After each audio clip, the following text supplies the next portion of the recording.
So, Yeah, I was talking about Mother's Day, and I posted a poem of a mom who lost her son to a motorcycle accident. Her name was Linda Day. She's an editor for Upscale magazine. She kind of traveled from Barbados to Toronto to Atlanta. It was difficult to watch her grief. So I felt like I was compelled to write something about her. And the thing about Mother's Day, especially if you have lost a mom or even a mom who has lost a child, it could be a very tough time. But what I really appreciate is, I alluded to your pictures, Anthony, of your wife and your kids. You know, it it rivals Mother's Day, at least on the day. There's a lot of love that's given to mothers on Mother's Day. And it's almost like you forget time and space when Mother's Day happened. We used to have this parade in Chester, Pennsylvania that was so amazing, on Mother's Day. And I first learned that if you wore a rose in your lapel, it's when your mom was gone. And it always was interesting for me, but I never thought that I would be that guy to wear that rose sometimes later. But Mother's Day is just such a great day. There are so many moms that go through so much. I mean, just the rigors of childbirth and the things they have to do to make sure that their family is taken care of daily, whether or not they're in the home or not. We're kind of forgotten on Father's Day. I love Father's Day. We get a semblance of love, but it's nothing close to Mother's Day. But I appreciate the moms, the good women out there who are, doing the selfless things that they do to keep this world spinning. absolutely. I appreciate my my mom also, and I know that the three of you actually share something in common on Father's Day, which I feel for all of you guys, but Mother's Day is special. My grandmother's gone. My maternal grandmother is gone, so I've always, my sister and I always have to be there for my mom on holidays, and it's getting easier for my mom. But Mother's Day has always hit her especially hard since we lost my grandmother, and but mothers do make the world go round, especially in our communities, and I really appreciate when people take the time to shout out their moms, and they don't have to do it publicly. Like as long as their moms know, like if they shout their mom out in private, like as long as the moms feel appreciated, that's super important to me. And for me, now that I have a child, it's making sure that I shout out my mom and shout out the mother of my firstborn. That's super important to me. Hey, YouTube viewers, Anchor and Spotify and other DSP listeners, we thank you one more time for coming back. This is the Collective Podcast, episode 10. We appreciate you coming back episode after episode after episode after episode. I'm here with Trey Hop, Hardcore Peace, and Baby Hair 562, aka Noah's right hand man. So we appreciate you. We appreciate y'all coming back. And listen, this is the Collective Podcast, and it's hardcore dialogue, mostly about sports. But then Mizzo introduced a topic like Mother's Day, and we'll make sure to hit you with something you didn't see coming. But since the collective podcast is our name and sports is our game, let's just jump right on into episodes 7 and 8 of The Last Dance. And I want to start it off with the glove. I want to just once again express my disdain, not for Jason Kidd, that'll come later, I'm sure, when you guys bring him up, but for George Karl and how he handled the defensive assignment of Michael Jordan in that series. You could laugh all you want, Mike, but Gary Payton was an elite defender, one of the top defenders all time in the game of basketball at any level and at every level because he played at all levels. And boy, I wish that man would have been able to defend. And I don't mean because he wasn't able to, he wasn't allowed to defend Michael Jordan in the first 3 games. And like GP said, maybe that doesn't change anything as far as the result of the series, but unfortunately, we'll never know. So, absolutely, what do you guys think about it, and where do you rank GP point guard wise overall, all time? Point guard wise, I'll start with defender. He's probably the best point guard defender out there, well, of his time. He was the glove. He stopped everybody. Like if you needed a stop on your squad, GP was the man that they would put you on. And I'm gonna just go in and say this: if Father's Day was not on the same day of Game 6, that series goes to Game 7. It's no way that Mike was going to lose Game 6 by it being on Father's Day, and that was the first, time he had experienced Father's Day without his pops being there, playing basketball or whatnot. So, that was a special day that was just cut out for him. However, if GP would have started guarding him in Game 1, I think that series goes a totally different way, to where maybe the Bulls tie it up 3-3 on Father's Day, and then it goes to a Game 7. But I like how you're talking. But I think it was definitely going to be something else. I think it was a little disrespectful to GP for Mike to be laughing like that when he watched the video. Like you got to give the man this credit. Like, and then he said, GP, I wasn't worried about him at all. You was worried about him. You was worried about him for 2 games. 96 minutes. You was worried about him because he gloved you up real tough, and you didn't have good games. And I like the way that GP just took on that assignment too. Went to the coach and was like, "Look, enough. I'm the glove. You put me on him, and that's just what it's going to be." He wanted that. And again, we don't know what would have happened with the series, but I would have liked to see him guard him that entire series. And that goes something back to what Mizzo has always said, that the elite players, let them guard each other. Let LeBron and Kawhi go at it for 48 minutes and things of that sort. That's what people want to see. That's what fans want to see. They don't want to just see these mismatch guarding assignments and things like that. Let the best guard the best. And Mike, if you was the best, then let GP guard you, because he was the best defender actually in that arena every single night. And I'd have liked to see them go head up for 7 games. and went to 6, but probably could have went to 7. Because the Sonics, they had a solid squad, man. They had a solid squad right there. Like, they competed well. And it's hard fighting back from 3-0. When you're down 3-0, man, that's like an impossible task. What are the odds of you coming back being down 3-0? How many times has it been done? Well, so we can go to baseball, since I know that that's where you want to go with this.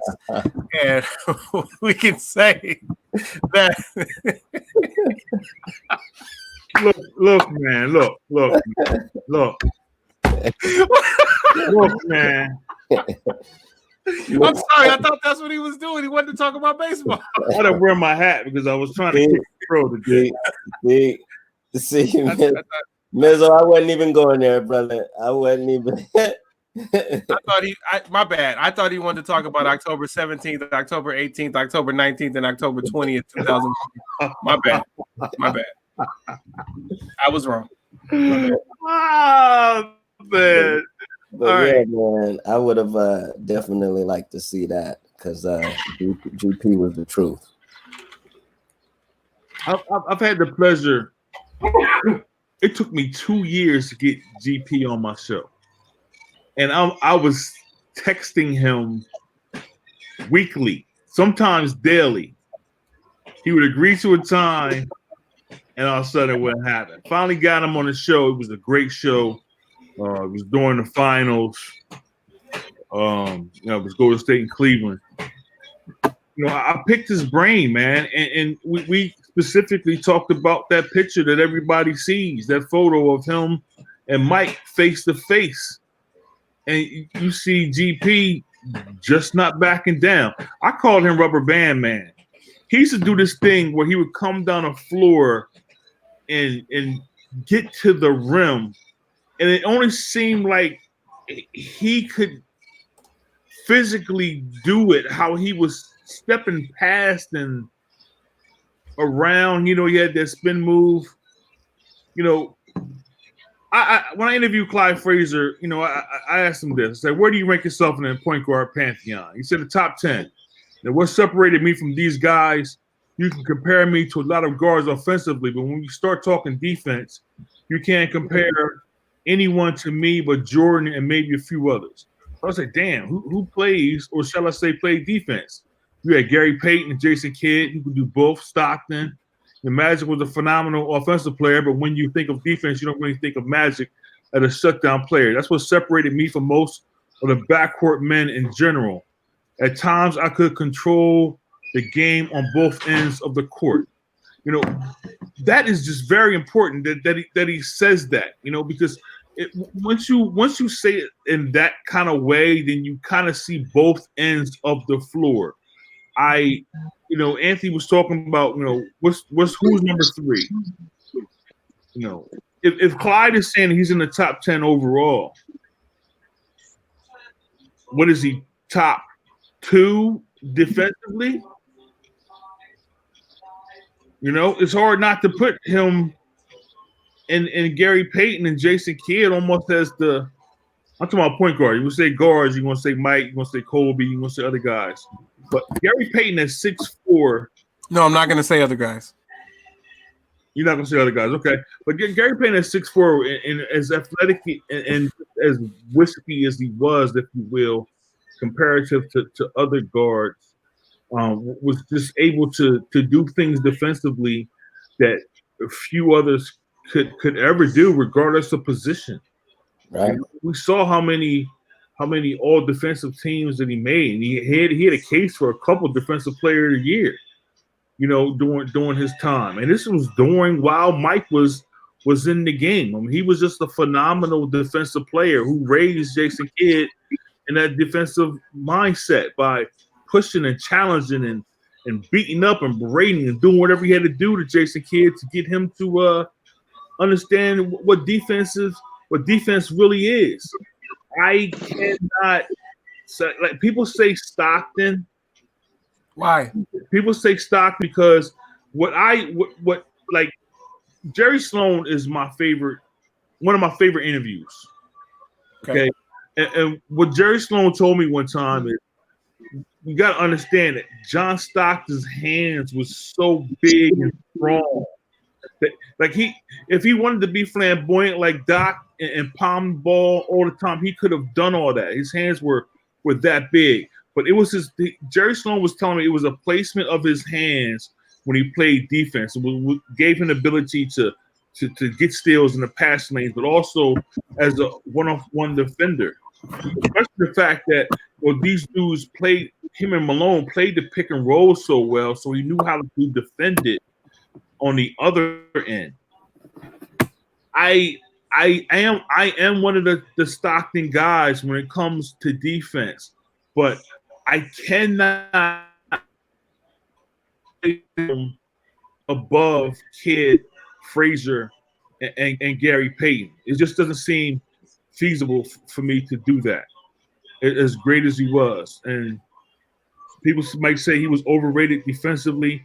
I mean, those Utah scorers when they played versus opponents, you never saw any, high scores, no 116s and no 125s, or none of that stuff back then. But that was the whole era. But I gotta give Stockton his due. I don't know, like, how can we quantify the defender that Isiah was or Dumars was? Because they both play interchangeable parts, and then you got to put Chancey in there too, right? As an all-time defender. I mean, that's just what he was. That's what he was known for at the time, along with hitting that big shot. But Why you keep doing that? Okay. The top 10 was just the top 10 is littered with talent. But I would go Gary Payton. I would go Gary Payton 1, man. I'm going Gary Payton 1. We're talking about defense, right? So I'm going Gary Payton 1. Defense. I'm going Kid 2. I'm going Walt Frazier 3. I'm going Chauncey Billups 4. I'm going Mo Cheeks 5. And then you can go Stockton and the rest of the guys. I mean, Pat Beverly, what's his position? He's a point guard. Yeah, he's going to be there. Is he listed as a point guard? Yeah, he's a point guard. He's definitely going to be there defensively, when it's all said and done. But there, and I'm sure I'm forgetting somebody that's very deserving of playing. Like Norm Nixon wasn't a horrible defensive player, was he? Like, I mean, there's so many people. But he wasn't a stopper. He wasn't a stopper, but I mean, he was vicious enough, or at least charismatic enough on defense to be able to disrupt plays. I mean, I just remember Mo Cheeks just. But before you put like a Beverly in there, man, you got to throw we forgot about Derek Fisher, man. I mean, yeah, but I think Derek Fisher was a way better defender than Beverly and some of them cats we mentioned. I don't know, man. I don't put either one of them in there. I don't know, because I mean, as much as Fisher was strong, you could get around him,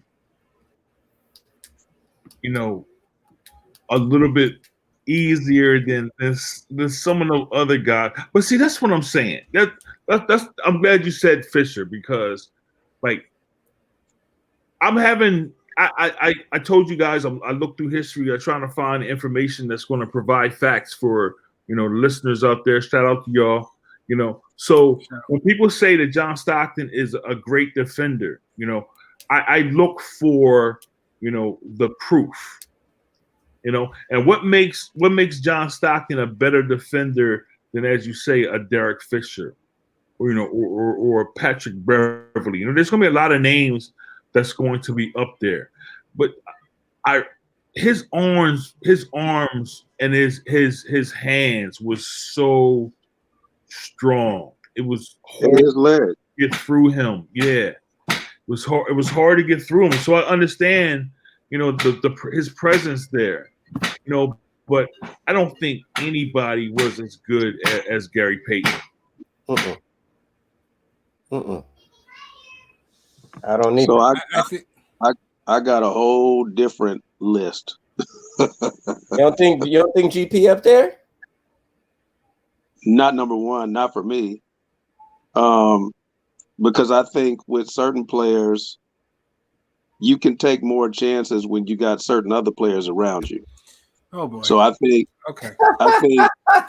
well, you can. I mean, the proof is MJ. MJ could take chances when you got Pippen and Rodman and Horace Grant behind you to make up for your mistakes. That's just a fact. So then if that's the case, Jordan that great of a defender then? No, Jordan was a great defender, but I'm saying you can really take more chances as far as the numbers are concerned for steals, for playing the passing lanes, for other things when you got great defenders around you. For me, Stockton was extremely strong, extremely, but he didn't have the footwork to stay in front of some of the smaller quick guards, and neither did Jordan. I mean, when you look at video, you saw Jordan guard people his size and a little bigger, but you look at him versus small, quick, shifty guards like Isiah Thomas. BJ Armstrong did, man, that one. Well, but BJ Armstrong ain't shifty, and that's why that didn't last. Right. BJ Armstrong was a shooter, so it's much easier to stop a shooter because you know that they're not going to take more than 2 or 3 dribbles if you don't let them get that shot off. They're going to take a couple dribbles and they just going to get rid of it and maybe try to get it back, which is what he was doing, which is what LeBradford Smith was doing, and some other players who kind of called Jordan out prior to that. But then you have those other guards like a Iverson, like a Isiah Thomas, like a Abdul-Rauf, where you cannot make a mistake. You reach one time and you make the wrong move and they are gone. And Jordan couldn't guard players like that. And the tape backs it up. If you pull up any tape with Jordan trying to guard any one of those dudes, he getting killed. He didn't have the footwork for that. So I think Stockton, I think Derek Fisher were above average, maybe even really good, but not elite. Derek Fisher knew how to take a charge. He knew how to play good position defense, never out of place, knew how to get in front of you and shift his feet over to be in the right spot. But like Mizzo said, I think one of you said, you can get around him. He wasn't the quickest guy, but he had good strength and he had good footwork. But he wasn't the swiftest guy to where you couldn't beat him. Now, on the flip side, GP could move his feet, and GP could guard small guards and big guards. So could Kidd. So could Nate McMillan. So could Alvin Robertson. Yes, good names. So could Walt Frazier, because Walt Frazier was more defense than offense back in the day. He scored here and there, but that wasn't his big thing because they had other scorers. He didn't need to. He didn't need to score. He didn't need to. Yeah. So let's have that qualifier because you always give qualifiers. He scored. He had that 37-19 game in the final. But he wasn't. I mean, he had Black Jesus on the side of him. I mean, goodness. Right. And that's one of the greatest scorers ever.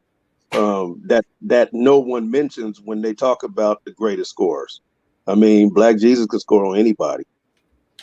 But for me, I got J Kidd at the top. I got GP second. I have Alvin Robertson third. I mean, strictly, it was bad enough that he was strong as a bull, and he could lock you up with just his hand on your hip when you're holding the ball. You couldn't go anywhere.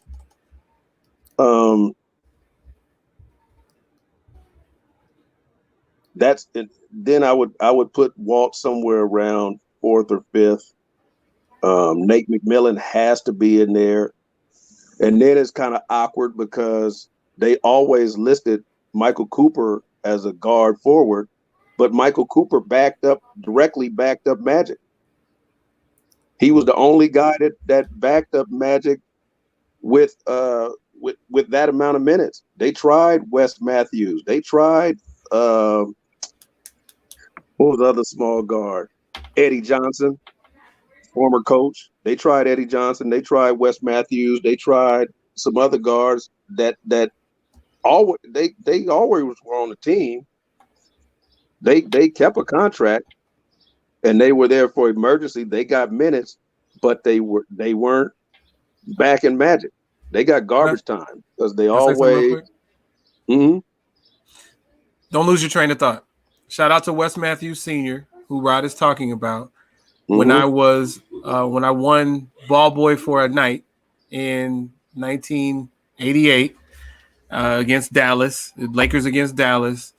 Wes Matthews and I got the same amount of minutes in that game, but he was very gracious, very nice. He was like, "You chilling?" I remember, I'll never forget. He looked down at me because I was sitting on the floor.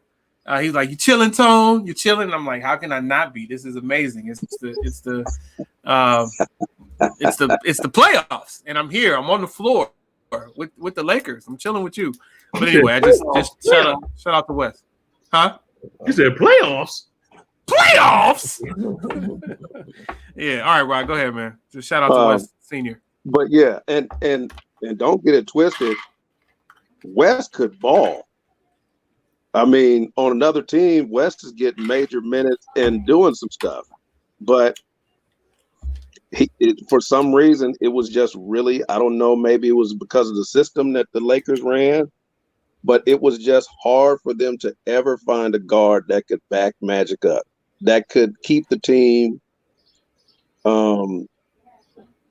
at the level of play and not fall off so much when Magic left the game.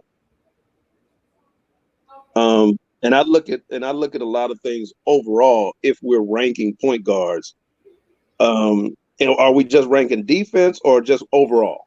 Well, Rodney, obviously we're just ranking defense because you just said Jason Kidd first, so we know you're not talking about point guards overall. Well, we're just talking about defense. Overall, I still have Jason Kidd over Gary Payton. No. But you said Jason Kidd number one. Defensively, yes. Right. That's what I'm saying. So we have to be talking about defense. Otherwise, we kick you off the call because you just put him over Magic. No. But I'm thinking about something different. So this is how it started, right? You dropped off, but the way we started it was if we have Magic at 1 and Oscar Robertson at 2, who's 3? What I thought you guys said. That's how we started, and then we went to. Some have GP at 3, but then it was like, okay, if we're strictly talking defensively, and that's when Mizzo gave his list. It was just defensive point guards, and he had GP 1 and J Kidd 2, and you had the opposite, J Kidd 1 and GP 2. Right. Okay. So yeah, I throw all of that. Players like Patrick Beverley, they're physical, but Patrick Beverley is beatable. I mean, very beatable. You just have to get him up off you, and which with today's guards they don't do that, because in the 90s, 80s, 2000s, one of those guards would have posted him up and fouled him out. He would not be a factor. He'd be too small at 6'1" or 6'2". Like LeBron should be posting him up all the time. Right, and that's a huge advantage that guards have today. They don't have to worry about it because they're not posting guards up like they used to. I mean, I used to see Kevin Johnson, Tim Hardaway, different guards. It's bad enough they'll kill you from outside 22 feet, but then if they don't get the ball up at the top and the play breaks down, they can go get it 8 feet away from the basket and back you down and get a layup. Which was GP's specialty, because GP wasn't a real good shooter. So I look at things like that, and Patrick Beverley, like I said, he's physical. He'll get in your face. He's pretty mentally tough as far as that's concerned. If you don't get him up off you, but he's not a great defender. I'll give him a solid defender. And I think a lot of people, like the offensive player, plays a little timid when Beverly's guarding him because they're more afraid he might hurt him. I think that's Which going is on a lot of people's mind. that's still a factor. I mean, if you can intimidate somebody to not to take shots around you, that's still a factor. Right. Because that you playing defense with your mind is still stopping them from scoring. So I that's think still a factor. he was definitely like in LeBron's mind and stuff like that. You know, those times when LeBron don't want to post him down low, because when he wants to do it, he doesn't. He does it easy. Yeah, but just on a night in, night out basis, I don't see Beverly.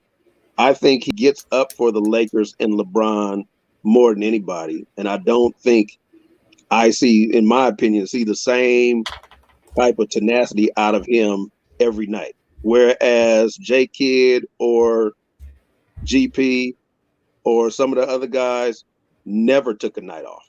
Like you knew what they were bringing as soon as you saw that game on the schedule. Mm-hmm.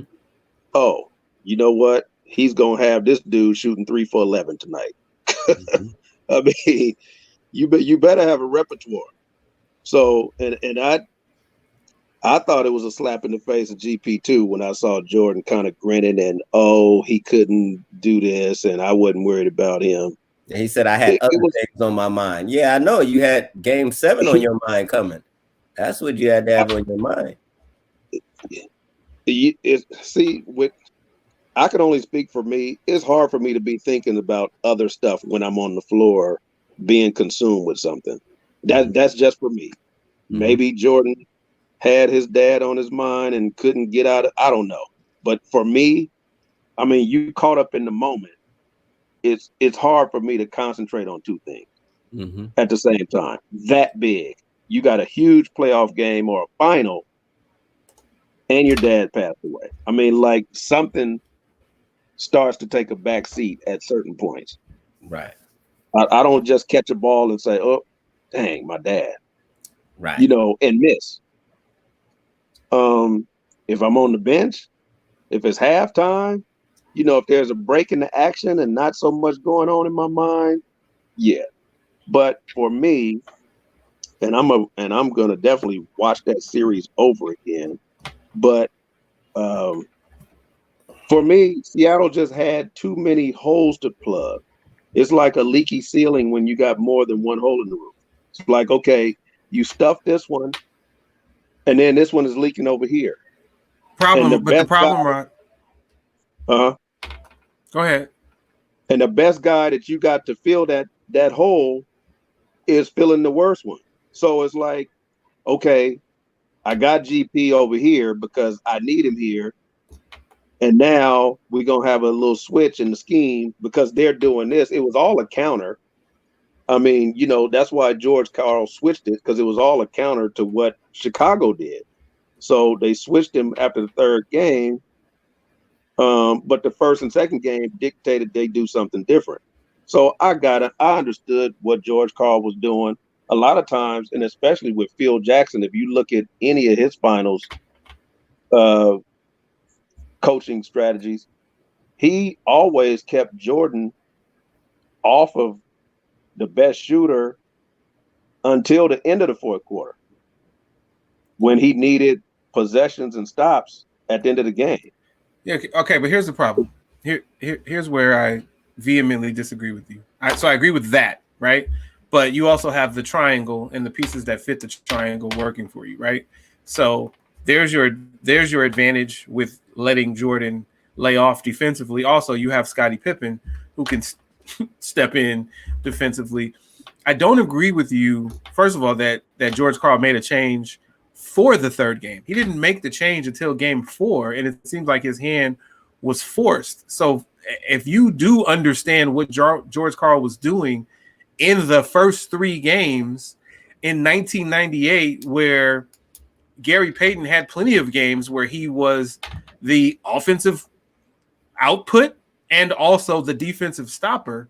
And now it's like, we don't want to do this in the finals in game 1. Okay, it didn't work. We don't want to do it in game 2. Okay, it didn't work. We don't want to do it in game 3. It still didn't work. And it seems like, according to Gary, he had to convince Karl that it was the answer in game 4.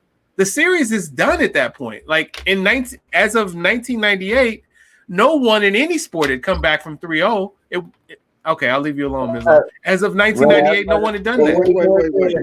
Wait. Was Chicago up 3-0 when he made that change? Yeah. Because I thought the series went 4-2. It did. It went 3-0, 3-1, 3-2, 4-2. 4-2. Okay. So, but at the time, when you think back, they had Hersey Hawkins guarding Jordan. And it was taking Hersey Hawkins out of the game offensively. That's why he made the switch. Because Hersey Hawkins wasn't stepping it up. I love Hersey Hawkins. He's not in any discussion for top 50 or top 75 of all time. Gary Payton is. Okay, but Hersey Hawkins, they needed him to be able to shoot the ball. Okay, so then don't have him. My point. Don't have him guard Michael Jordan. That's my point, right? That's the point. That's why they made the switch. Now, if you're saying that he made the switch too late, that's one thing. But they had already beat them in the regular season. What he's saying is that he didn't make the switch. Gary Payton literally went to him and said, "Listen, this is what's going to happen, and I'm not taking no for an answer." In game 4, you got smashed. This is what I'm saying, Rod. And I respect you as a basketball mind.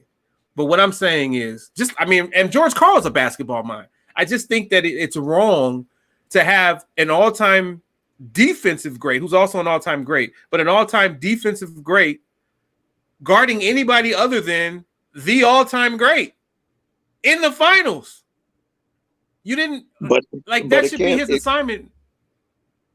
But most coaches don't want to do that because they don't want to risk their star getting in foul trouble, especially guarding Michael Jordan. So then you didn't even try it, right? 3 games, you don't even try it. If you're the best defender, then you know how not to foul. Right, he's the defensive player of the year in 98. He was the defensive player of the year. He was defensive player of the year, but you're going against Michael Jordan. You're not going against Reggie Miller or somebody who you can avoid getting fouls from. There's a difference. If Jordan was just a jump shooter, then yes, put him on him.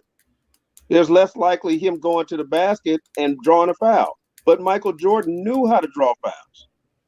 Well, so I get it. I beg to differ based on games 4 and 5. I get what you're saying in spurts or at the end of the fourth quarter when the game is in the balance. I get that. But you don't want your best defender on the other team's best scorer? No, not when your best defender is your best player. If he get 2 fouls in the first quarter, what happens? You take him off of Jordan. No. You have to take him out of the game. Okay. No, you take him off of Jordan. But how about you have to take him out of the game? You can't leave him in the game with 2 fouls in the first quarter. Check this out. So, if he gets 2 because you saw like the highlights and stuff, Jordan, it was a couple of offensive fouls that happened in that game, and Jordan got pretty upset. So, what if in the first quarter, Jordan gets 2 offensive fouls? You got to take Jordan. Right. You didn't try it in 3 games, right? But what's the likelihood of somebody like Jordan getting 2 offensive fouls in the first quarter? What's the likelihood of somebody like Gary Payton getting 2 defensive fouls? That's not true. I completely disagree with that. That's not true. Because the refs are gonna let you are talking about arguably one of the greatest scorers, and some people argue the greatest scorer who knows how to get to the basket, who knows how to use his body, and you're saying that he can't give somebody 2 fouls just because they're the defensive player of the year? Not just somebody, and they're 6'4" and he's 6'6". Rodney, this is what I'm saying, and then I want to move off from it. Come on, man. This is what I'm saying. We all saw games 4 and 5. And what we're both saying is we didn't get to see that in games 1, 2, and 3. Whatever you want to say about it, you lost the 3 games anyway. You got manhandled in the 3 games anyway, and we never got to see Gary Payton guarding him. He got manhandled in those 3 games. You got to make an adjustment. You didn't make an adjustment until he was made to make an adjustment in game 4. That's what I'm saying. He didn't make that adjustment. It's not like he didn't make adjustments. He didn't make that adjustment. I'm gonna go with Gary Payton over you on this one, Rod. That's fine, but you can't sit there and say that if Gary Payton gets 2 fouls in the first quarter that they don't have to sit him. They cannot afford for their best player to pick up 3 fouls in the first half. No coaches do that, except the dumb ones. I'm arguing that he's not going to get 2 fouls in the first that's quarter. what I'm saying. He's not going to get 2 fouls because he's the defender. That's too iffy against somebody like Jordan. So then why do we even show up for the finals then? Why do we even show up? You show up to play, AC, but you have to be smart about it when you need that player on the floor for basically 40 minutes. They lost 4-2. And Gary Payton, the 2 wins they got, Gary Payton was guarding Jordan. And he also guarded him in game 6. They lost that on Father's Day. I think what the point was being made, and you alluded to Jay Adonde saying great Payton, good Karl, that it was a coaching issue.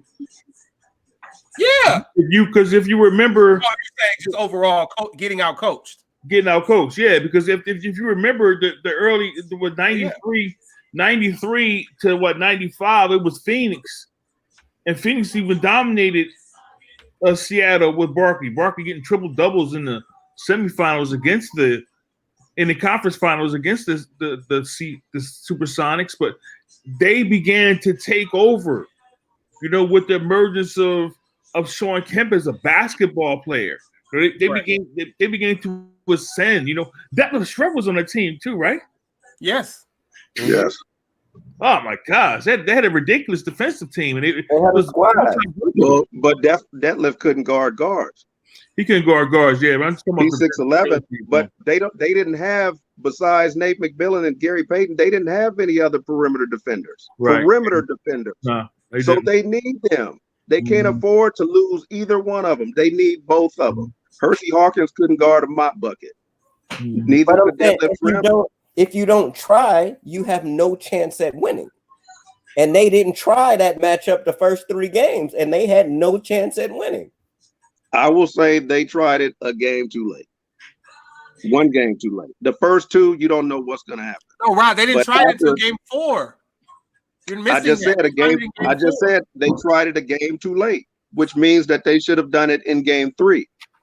Because they would have already been down 2-0 and switching to another city. Yeah, I mean, I agree with that. Play games 1 and 2 on the road. That's when you try the stuff.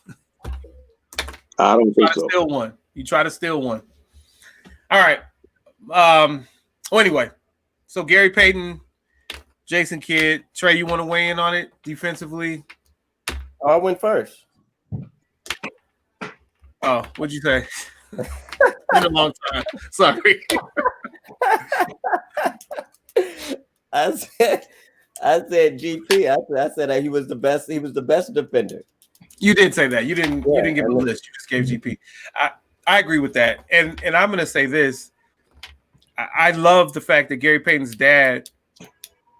I mean, how do you coach 2 just absolutely amazing NBA point guards?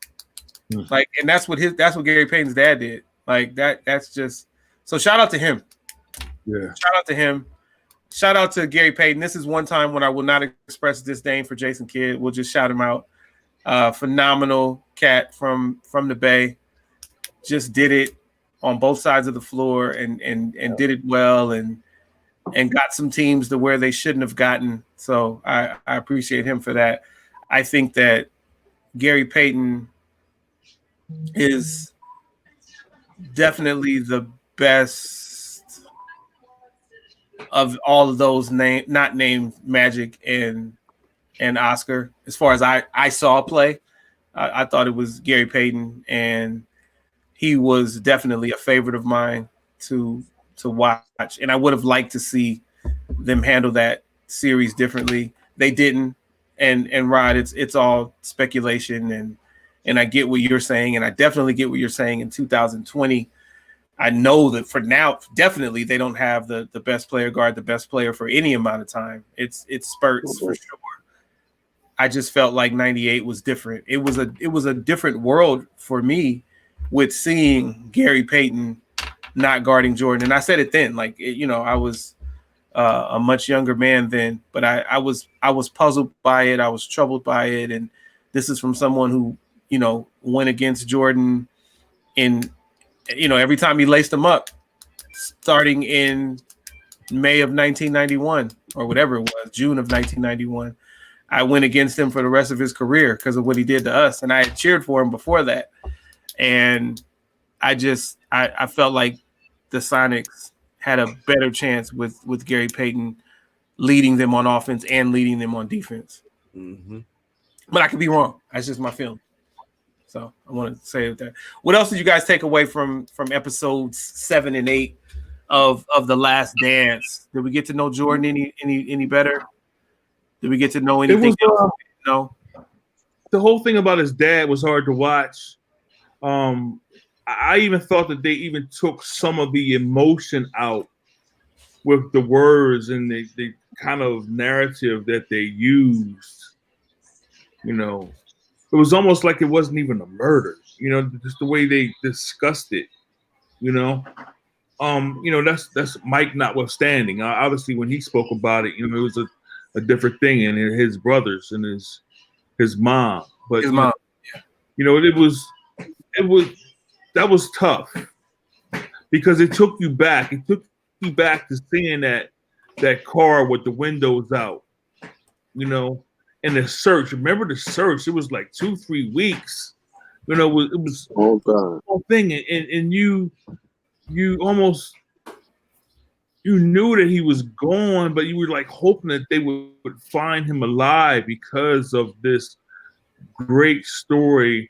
I think it was Connie Chung that alluded to it in the clip that they showed of her, this great American story, and then all of a sudden you had a father who was just so close with his son, and always in the background in that locker room when they won championships, and you seeing his dad with that hat on, looking just like his son, and it was, that was tough. For anybody who's lost a parent, that was tough to see. He does have images and video of his doc of his dad, praising him and honoring him with his congratulatory words and also challenging words, of how Mike was raised. I guess that's a sort of soulless, with just not your memories of your father, but you have it on video to see. That has to be something good as well. But we'll never know the circumstances. They talked about how maybe it was gambling this, maybe it was gambling that. We'll never know. We'll never truly know. What happened to Michael Jordan's dad, if it was some type of conspiracy theory or whatever, outside of, who was taking them for his murder. But, that was tough. That was really tough to watch emotionally, because it humanized Mike a lot more, outside of the criticism that he's caught for the first couple episodes in terms of his ego and how he also treated his teammates. And they talked about that as well, in the documentary last night. I'm of this thing because I know when I played on teams that were dominant, I expected my teammates to do the same work as I did. And when they didn't, I let them have it too. I'm not critical of Mike in that regard, because I'm thinking of, why are you here? Or are you just here to be this like weekend warrior, or are you here to win? Like, especially when you like the way people feel about Kobe, and that's the same. Right. When you're the symbolic player, you're catching a lot more. Mike talked about that as well. You're catching a lot more outside of what your teammates can't even imagine. Mm-hmm. In terms of even a media fan, competitor, everything. The focus is different. So I understand Mike in that. I truly do. And I'm glad that he spoke about that you know, and you saw Kerr and Bushler, you know, because he also talked about how, you know, they were new to the Bulls. They didn't play with Mike until after he came back from baseball. So it was a different dynamic for them. So when they saw this dude in the practices, and obviously you know the story about Steve Kerr, you know, it was a much different thing. Just the intensity of it all was heightened by Mike's presence in practice because of what he expected out of his teammates. I respect that. I understand it, and I think that if you don't understand that, then I don't think that you can ascend to the pinnacle of anything, because it's basically, look, I'm going to do this, and you're going to, if you're not going to follow me but also lead yourself, I don't want to play with you. I get it. Yeah. He still didn't have to punch. You know what? Oh, go ahead, Trey. I'm sorry. He still didn't have to punch Steve in the eye, man. Well, you know what? I wasn't mad at that because Steve punched him first. Yeah. Okay. And we didn't know that. Okay, right. They hadn't spoke of Steve taking off first. They had just said, "Oh, Jordan socked Steve Kerr," and you know. But I will say that dude is an a-hole. I get the Which one? pushing Steve Kerr or players Mike? too. Jordan. I get the pushing players too, and getting on them if they slacking. I mean, I do it to my son constantly. Boy, you a guard. You supposed to be running in the front of the pack, not in the back. Pick it up. He hates to see me coming. Lauren, she hates to see me coming because I'm on her too. So I get that. But when you start telling people don't feed him on a plane, or you know, that's going extreme. And I think because Kobe talked to Mike so much about what to do and what not to do, he started off that way. And I think he realized I can't do each player that way. And I say that for the simple fact that Pau Gasol was a challenge for Kobe.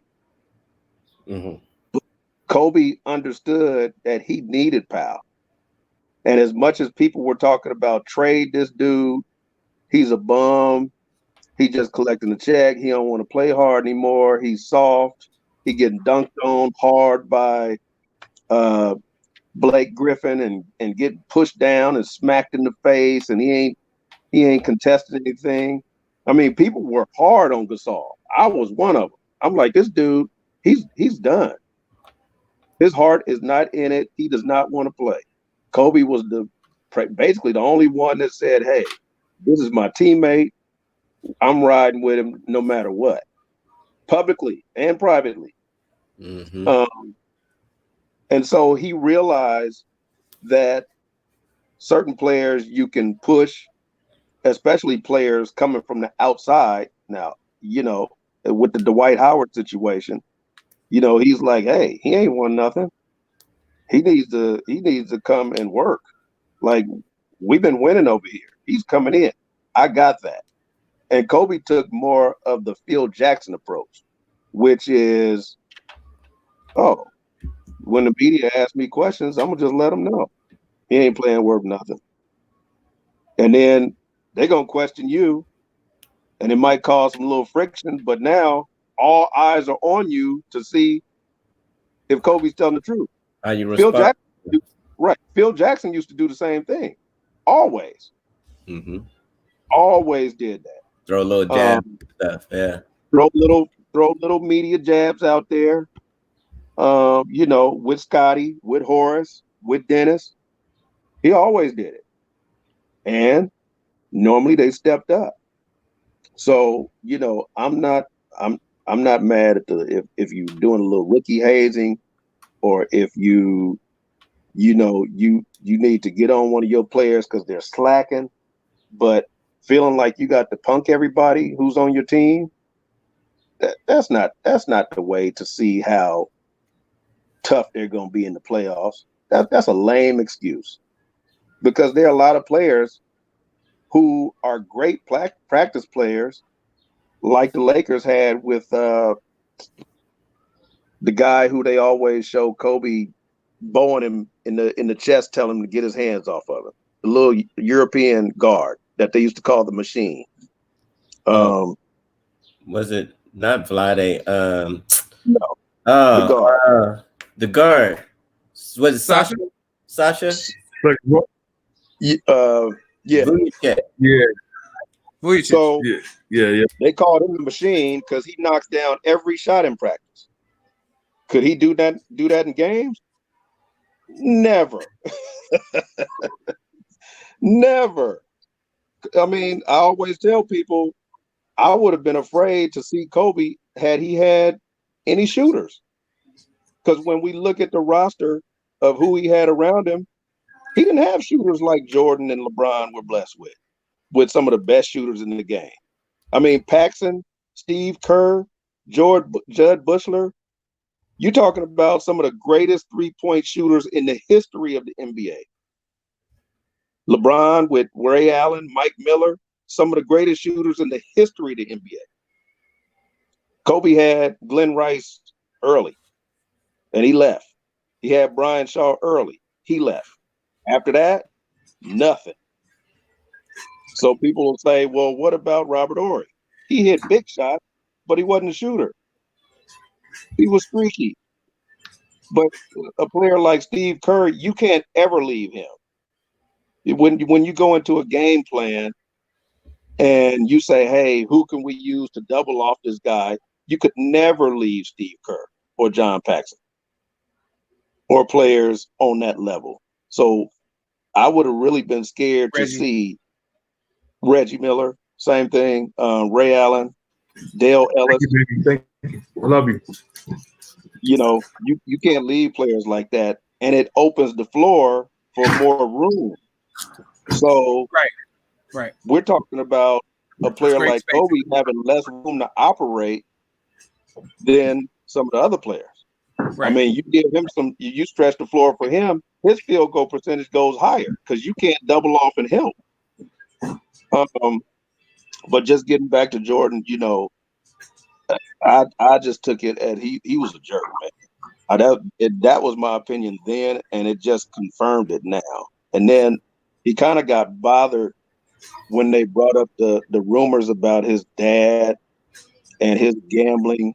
But you remember at the time, people were bringing out like betting receipts with Jordan, like canceled checks. Like, oh, we just, you know, went for 100,000, 50,000, 40,000 on the golf course. Not saying he wasn't paying his debts, but we don't know. We don't know who he was gambling with, and he doesn't look like the person that will say, well, I lost, I'm not going to pay you. But he does look like the type of person that says, oh, no, man, you cheating, so I don't owe you nothing. So that throws another wrench into it. Yeah. Because he is the type of person that definitely will do that and say, man, I ain't giving you 50,000 and I just saw you do this, and that. And now, you know, the previous episode, he said, hey, I didn't know who I was playing with. I didn't know all the dirt on them till after the fact. So if you playing with some hood dudes and they're cheating and they're still telling you to give up money and you saying, I'm not going to give it up, they might try you and mess with your dad. Yeah. So the theories weren't as far-fetched as he made them. We just don't have all the details. And one thing I wish that they would interview the two guys, the black guy and the young white guy that they picked up who murdered his dad, and interview them again years later and see if their story changes or see what they have to say about all of this stuff after the fact. Because I'm sure that they're looking at this stuff too. They got jails in the pen, if they're even still in the pen. I don't know. Because they were 18 at the time, so I don't remember how many years they got. Oh, they probably got extra time because it was MJ's pops. Yeah, they're probably still in there. No telling. But I'd like to see them, you know, get, because they interview a lot of criminals years later. I mean, they're still interviewing Wayne Williams from the Atlanta murders. And that was in the early 80s.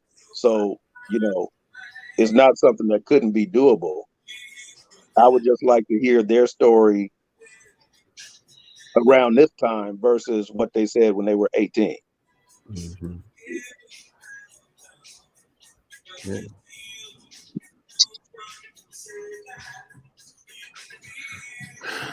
I mean,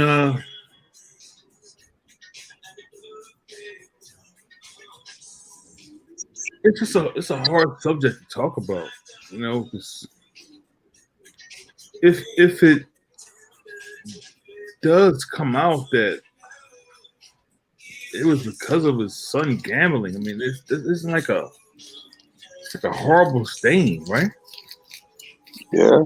I mean, it's a horrible stain, and I mean, yeah, he traveled a lot. Mike talked about how he would always drive down to Wilmington and do certain things, but when close relatives of celebrities die, I mean, it's not like a coincidence. There's always something related, right? Right. So I mean, I'm not being speculative here at all, but it's I hope not, man. I hope not. Right. Not. Me too. We don't need that as black men. Uh-uh. It's I mean, because everything after that should be disposed of with Mike. Everything. I don't care what he's done. Philanthropy. Owning a team. Hall of Fame. Like, all of that gets cut off. Yeah. If it had something to do with his murder. Yep. But see, I mean, now also on the same hand, I can't see that being the case because wouldn't you be devastated? I know I would be devastated if something that I did or didn't do caused the death of someone I loved. Especially someone who was so strong in his life as his father. I just can't see it. I can't see it. I'm not going to sit here and say this, as a lot of people are saying, it's a far-fetched theory. I'm not going to go that far because anything's possible in this world. But right. It just doesn't seem applicable because of how Mike is post his father's death. If you were to be a psychologist or someone who studied the mannerisms of people in general, that's just not something that you can see. You can't see that. Now, if he's that evil of a person as what is coming out in this doctor, we talked about earlier how his treatment of teammates is abhorrent, but is he that much of a demon? To be able to live his life after his father is brutally murdered. But it had to be a scary moment for his father to be asleep in a rest stop, is what they're reporting, and to be taken out of the car, shot, and all kinds of stuff. That was a horrible death. Yeah. So I mean I can't see it, man. Maybe it's the human in me that says that it's not possible. But this was a story that came out immediately. The speculation of it. Yeah, and I think that, like, I was thinking about it too, and I think that I don't think the two are tied together.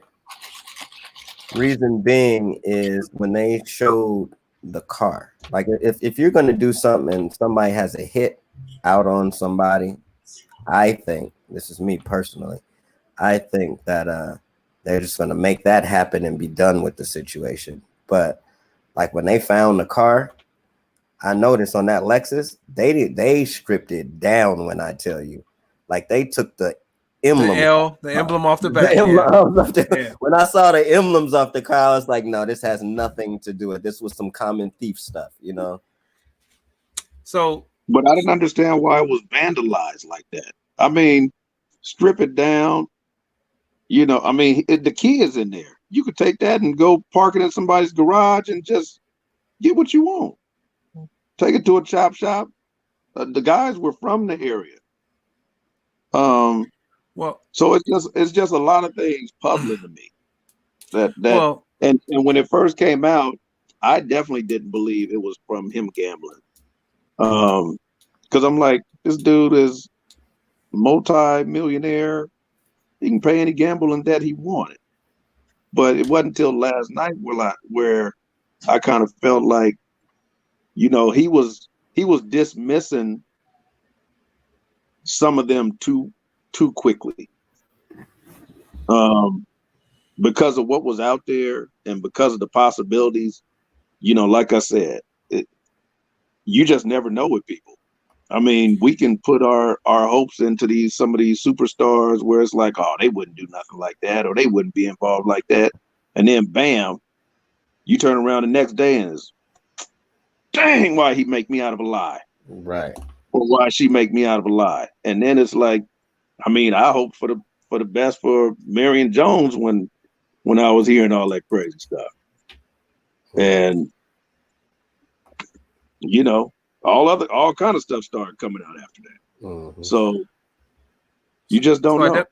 So I definitely feel like we've had fallen heroes, you know, in our community, and I won't name any of them because I don't want to. I mean, you just named Miss Jones. I won't add fuel to that fire. We know we've talked about some of them here on this podcast. Well, hold on. YouTube viewership, once again, thank you for coming back. Please hit subscribe down at the bottom. We need as many subscribers as possible. Please tell a friend if you appreciate our content. Just show your appreciation by subscribing and sharing. Spotify listeners, Anchor listeners on other DSPs, please follow us. Please share our podcast with others. We appreciate you. Thank you. Absolutely. And also tell a friend to tell a friend. Tell a friend to tell a friend. Straight up. So, devil's advocate, I don't feel like it does us any good, Rod, to be puzzled by what they did, what whomever did with the car, just because when people are faced with certain things, they don't necessarily think rationally. And we can think of another, I won't say fallen hero, but just think of the person who was convicted of conspiracy to commit murder of his girlfriend, his pregnant girlfriend, and the unborn child. I'm not going to say the name, right? But you guys know who I'm talking about. All because allegedly he didn't want to pay. Like he didn't want to have a kid and have to spread the wealth. Is that a rational mind? No. Right. So when we talk about these two people, Tillery and Green, and Green says to this day he wasn't there when James Jordan was killed. He says that Tillery did it and came back to the party and said, I just killed a man.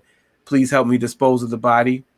And so he admits to helping dispose of the body and stripping the car and all of that. Who knows why? Maybe that, you know, that person, Jordan, Mr. Jordan, James Jordan, was a local hero just from being Mike's dad. And I know this is on the border of South Carolina and North Carolina, but it's backwoods, right?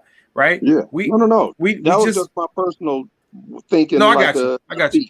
Yeah. I got you. And I'm furthering that thought though. Like maybe the thought process is, hey, we don't want to tell anybody else about this because maybe somebody's going to do something to us because it was Jordan's dad. But then also playing devil's advocate to Trey's point, if it is a hit, maybe you hire these people who turn out to be country bumpkins and they don't do things the way that you wanted them. Yeah. I agree to do it. But then, but then to be on the other side of it, if you did pay for a hit and it wasn't well executed, these kids weren't arrested immediately, why not kill them? Why not have them killed? So for me, in 93, I was disgusted with the reporting that this was somehow Michael Jordan's fault that his father had been killed and that whole thing. That was all we revisited that. We revisited that. I'm sorry. I saw it today. You guys saw it last night. It was disgusting to me again. And I would feel better about it 27 years later. I would feel better about it today, like Rodney did. Like, okay, now I'm rethinking this, as opposed to right then when it was so fresh. The man was just murdered, and it's like, oh, is this Michael's fault? Is it that was just disgusting to me then. And I wasn't a Jordan fan, but from a human aspect, right, that was just disgusting to me. And they do normally, and when I guess I say they, certain media people, they do try to find dirt on high profile African American athletes. He was right when he said that. Up to that point, he had been pretty clean guy as far as, staying out of trouble and not giving any reason to be digging in his personal life. There are very few black male icons that don't have a scandal attached to their name. I think Denzel Washington is maybe the only one. And I'll say any icon.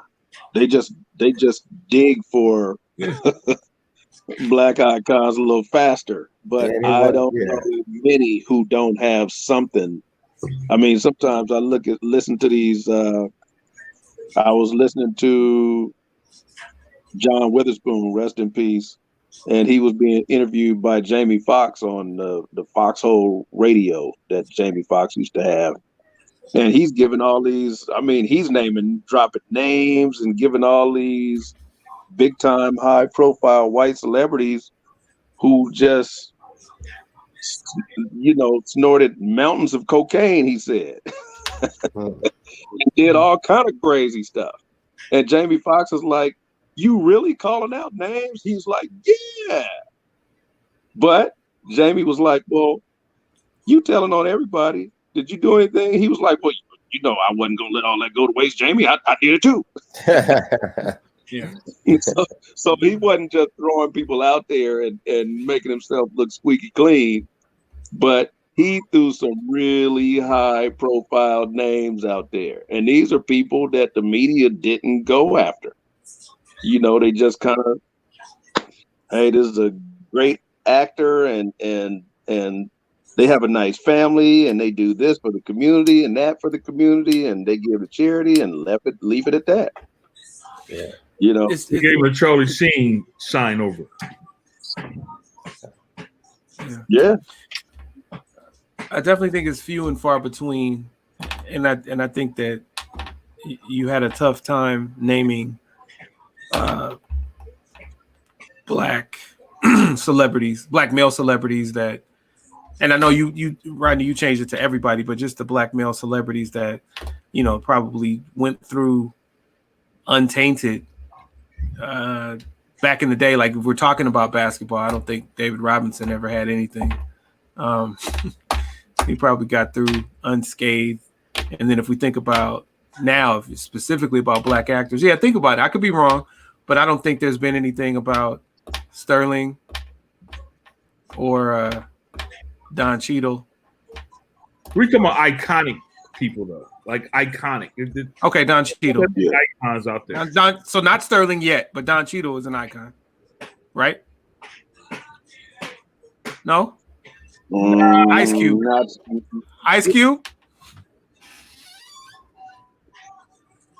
You don't count all the Daryl Gates crap, which was crap anyway. Ice Cube has gotten through with no dirt. Yeah. I know my point is it's few and far between. He hasn't at all because of NWA. No, that's what I'm. That's yeah. I mean, do we count that? Huh? Well, do we count he that? definitely has a record. So I don't think that was. I don't think they really had to go dig for him Yeah, because Ice Cube can vote. So I mean, he caught a lot of flack in the 2 game.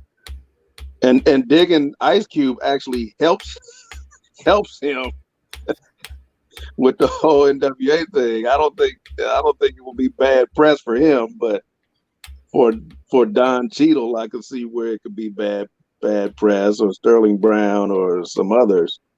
But I mean, John Witherspoon was naming all the crazy stuff that Johnny Carson was doing, and Robin Williams, and who were serious icons. Yeah. It was no question they were icons, and he was going off about all the crazy stuff that they used to do. But I only heard it, like I said, through him being interviewed in a playful way with Jamie Foxx. Right. The media didn't go and get that and say, hey, you know what, such and such is in rehab, and this is their 8th time, and they can't get it right, and they have all these issues, and something happens, and they say, well, yeah, it's a part of the drugs, and they really didn't even mention drugs when Nicole Simpson got killed. Right. Well, versus OJ saying, hey, yeah, he was on pills and everything else when he pulled up to McDonald's with Kato Kalin, and I mean, that's what you heard about. right. But as far as she was concerned, you saw a halo over her picture on the news. Yeah. So it's just one of those things. So 10 episodes in, listeners and viewers, this is the time of the episode where Rodney's mic starts doing funny things, and you have to lean in a little bit to hear him. It usually self-corrects, but it happens for a little bit every episode. So don't adjust your system. It is Rodney's mic. Don't worry about it. So listen, you guys want to add anything about The Last Dance before we close this out? No.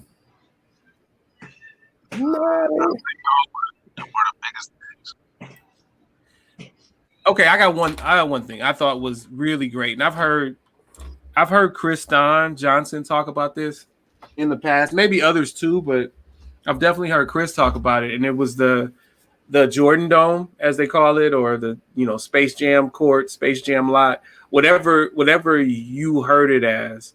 It was, boy, was that just great, for Warner Brothers. I'm sure, Jordan could have funded it himself, but why? Hey, Warner Brothers, handle this. Drop this dough. And boy, were they all happy to comply. Built that thing with the weight room, the court, and it was great. Not only for they mentioned that it was the great players in the NBA, but it wasn't just them. It was up and comers. It was college players. Like, he invited a lot of people there. It was great for that to be there. It was great. Yeah. A lot of it was like almost like the men's gym in the summertime at UCLA. Right. That's what it was like. During that time, I was teaching at Warner Brothers. And after my class, I would just kind of walk over and just kind of peek in and watch for a while or whatever. It was awesome seeing all the players and stuff there.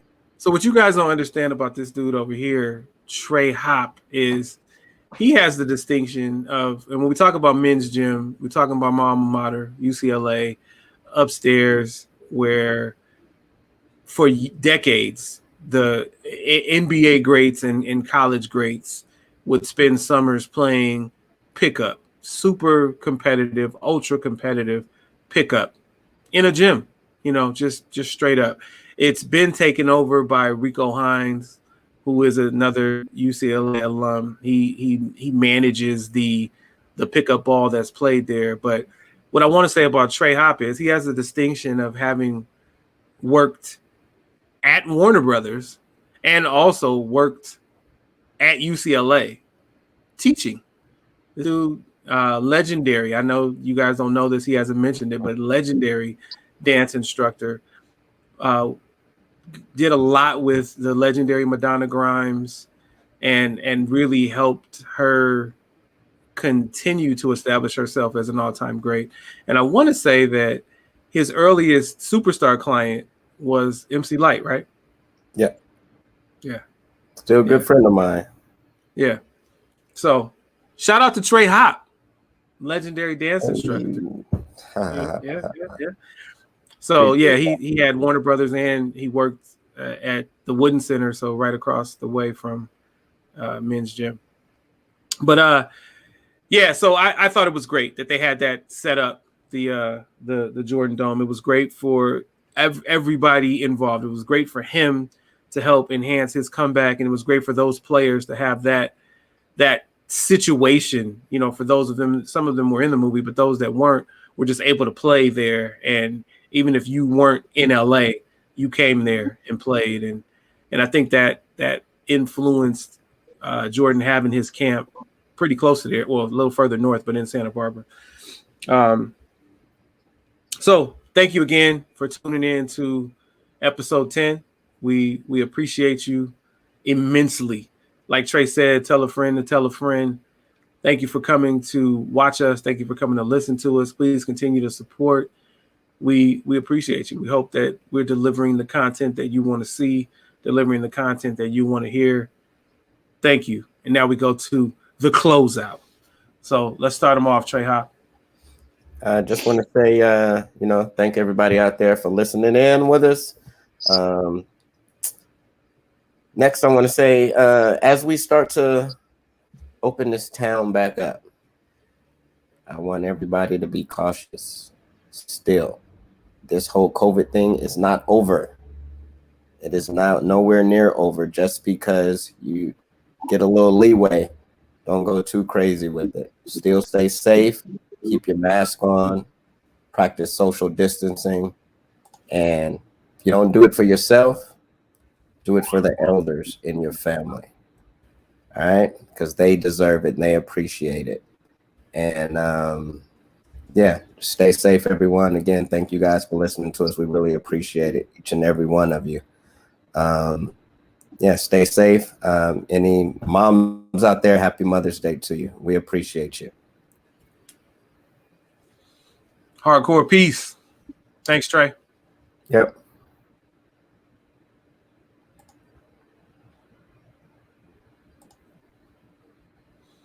Mike, unmute and start over, please. Yeah, we was lip syncing. We was on a lip sync show, bro. Well,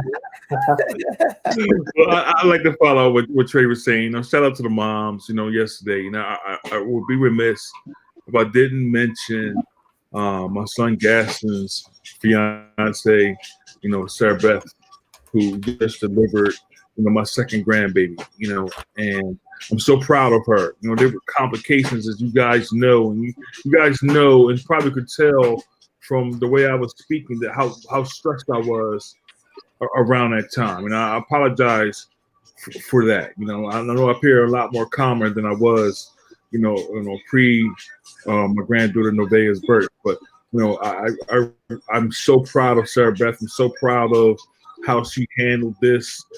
Being in the hospital, her 2-year-old daughter Lila, my first grandbaby at home, and Lila wanted to see her mom, and she couldn't because of this COVID stuff, and it was just a real hard time for my son and his young family. But I'm very proud of Sarah Beth. But also, I want to mention something.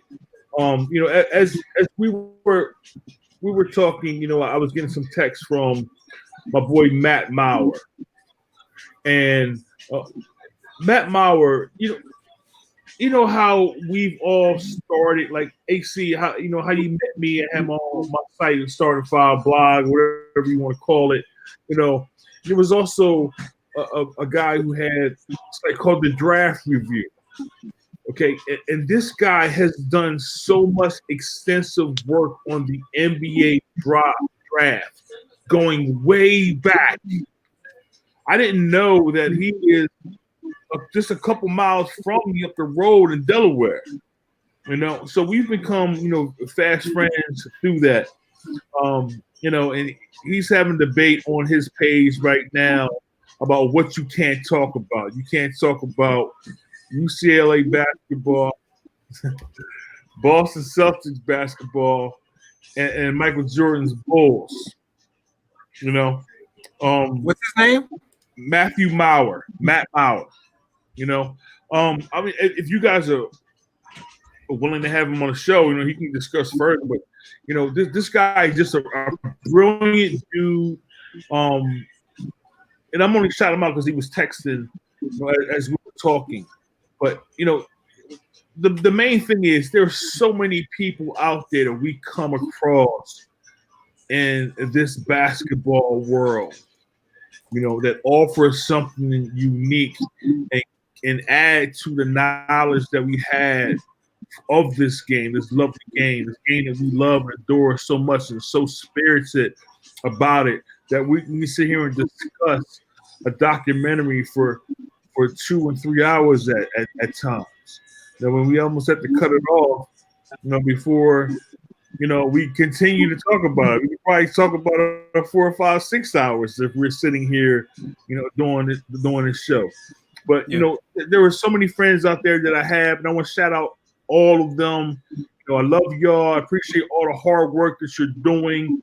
All of the tireless work that you're doing to add something different to this game that is outside of social media and what social media adds to the game, both good and bad. They're doing something historical. Matt Mauer is trying to put this big project together. NBA draft. I think he's going into the ABA draft. He's going to the WNBA draft. He's doing so much exhausting work on the game of basketball, and he's one of the people that I look to discuss things. I think we kind of came to a common ground early on in our conversations about Will Chamberlain. He's kind of taken that baton and also been one to talk in support of Wilt in terms of his historical value to not only basketball but sports in general. But shout out Matt Mauer. Appreciate you, brother. And everybody else out there that I come in contact with daily that are trying to provide us with a substantial addition and ascension to the game of basketball. Wow. Powerful. And next up, thanks, Mizzo. Next up, we have one of the co-creators, co-founders of The Ark. Noah's right here, man. Maybe here 5, 6, 2, having flashbacks of animals loading up 2 by 2. Take it away. I really appreciate that coming from Barabbas's twin brother. Oh man, I know he let you hold those stolen goods right before he got on that other cross next to Jesus. But, let us know how that turns out when your house get raided. Anyway, just real quick, man. This has been a funky week for me. Because I have not. There have been maybe just 2 or 3 things that have really affected me in an emotional type of way in my lifetime. One was my dad's passing, really messed me up. 2 was Kobe's passing. So young, unexpected, and a horrific way to die. And this 3rd one was the shooting death of Ahmaud Arbery. And there have been quite a few deaths to young African Americans, and I don't understand why this particular one has really messed up my soul, but it has really broken me this past week for some reason. So I'm just gonna say to those people out there to not. It's time to really start doing something more than the passive demonstrations. It's really time to start hitting up these congressmen and these judges who are trying to get reelected, and prosecutors, city prosecutors, and force them at these election times to take off these laws that oppress people of color. Period. It's time for that. I don't want to, like I wrote on Facebook. I love the fact that people are running 2.23 miles, but I told the rest of my family I'm not doing that. I'm writing a letter to the state of Georgia and to several other people in that state. It needs to be done in Florida and the southern states that have these Jim Crow and Black Code laws still in their books that benefit one group over another. I just wanted to throw that in there. That's really bothering me, and that's something that I'm getting ready to really push hard on. Secondly, I hope that all the mothers enjoyed their Mother's Day yesterday and had a fantastic day despite the circumstances. Third, the young up-and-coming players who've been watching The Last Dance, I hope that you learn from this documentary what you should do and what you shouldn't do. If you can take one thing from some of Michael's triumphs and one thing from his lows and help yourself, do that. Do that. You can't treat all teammates the same. You get some people who want to be around you, who want to learn from you on your team from the very beginning. They want to do it right. And you obviously can't treat them like the person who comes on your team who wants to be lazy, who wants to go half speed, and the ones who just don't know what they're doing in the first place. Meet people in life where they are.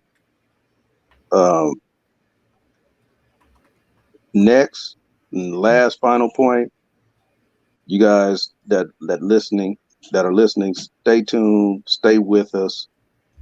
Come back next week. I'm sure we got some really good stuff about women's sports, I think, AC. Yeah. Later this week. Which I'm a huge proponent of, as well as the co-hosts. We really are big on that. And other really good stuff. They're talking about having a meeting for Major League Baseball on Friday. And they're thinking about going ahead with the season. So I'm waiting on that on Friday, May 15th. And I'm waiting to see how this thing's going to turn out overall, because they're starting to really open things back up. And we don't have a cure yet.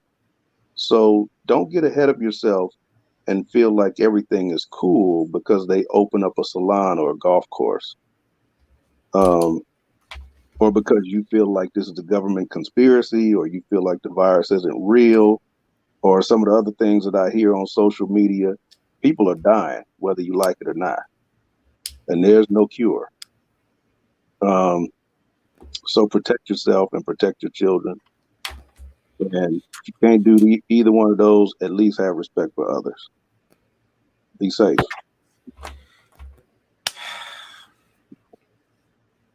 Oh, thank you. I'm sorry. I almost forgot one of my main things. I want to say a rest in peace to Little Richard, Andre Harrell, and one of my favorite singers of all times, Betty Wright.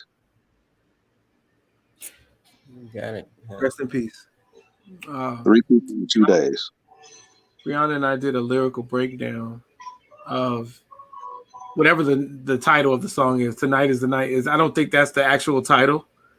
Is that the title? It's called Tonight. Just Tonight. So we did a lyrical breakdown of Tonight last week.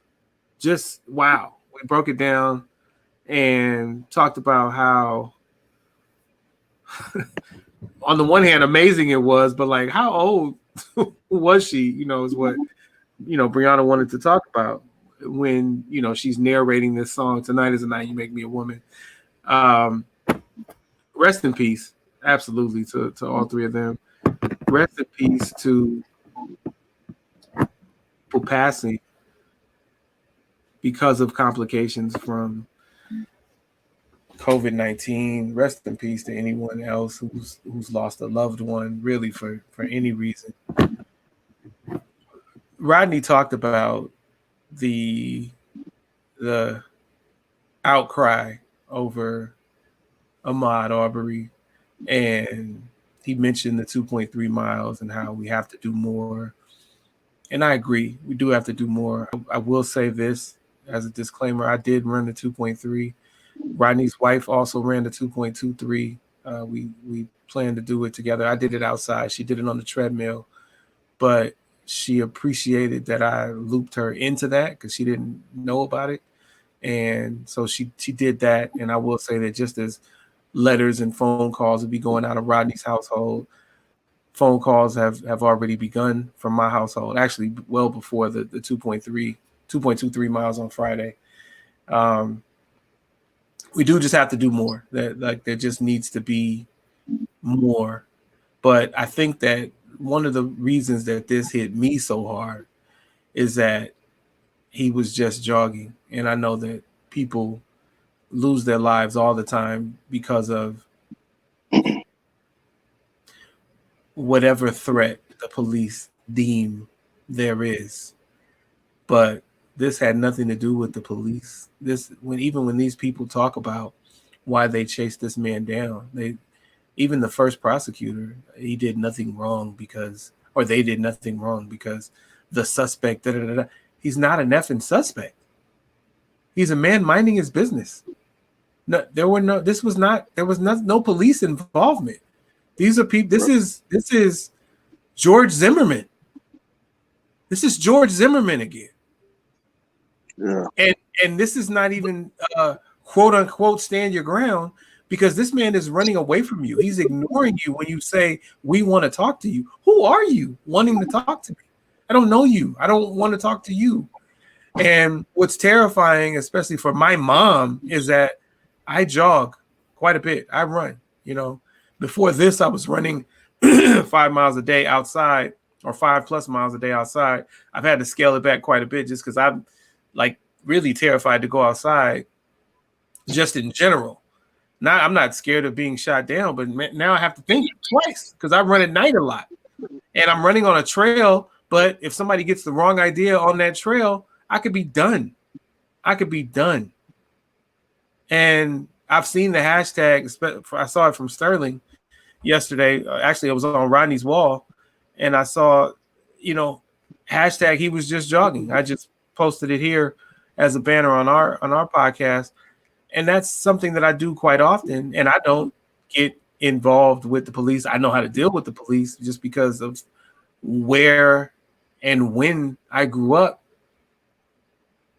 But this is just a man minding his business, trying to stay in shape during this mess. And he was murdered by these two men. And it took moving heaven and earth for these people to finally get indicted and arrested. And it took a public outcry from millions, including what is the group called of the players from all sports? Players Coalition. Them stepping in also. And finally, there is a federal investigation. Well, I'm not going to say too little too late. I'm going to say very late, but not too anything, because it's not like these people have continued to escape justice. They are now, I believe, going to be handled by the justice system. But we have to find a way for this to stop, for this to end, for us to not continue, us to no longer be subject to the whims of racist bastards who just want to cut us down. This is nuts. Happy Mother's Day to all the mothers out there. You know, happy Tuesday. I hope you enjoyed your Sunday. I miss my grandmother. I miss you, Mama. I love you. Rest in peace. I'm happy to still have my mother. I'm happy that my fiance is a great mother for my firstborn and for my stepdaughter. I appreciate her. I appreciate my mom as a grandmother to my daughter. I appreciate Sharice Johnson as the maternal grandmother to my daughter and also to my stepdaughter. She is an amazing grandmother also. I appreciate them. I appreciate Nisha Saucier. I appreciate Britt Shipman. I appreciate Marlene Wright. I appreciate Sean Gardner. I appreciate the mothers of Mizzo's children and the mothers of Mizzo's grandchildren. I appreciate Liz Hopson. I appreciate the mothers. Happy Mother's Day. We love you. Stay tuned. Please subscribe. Please follow. This is episode 10. We out.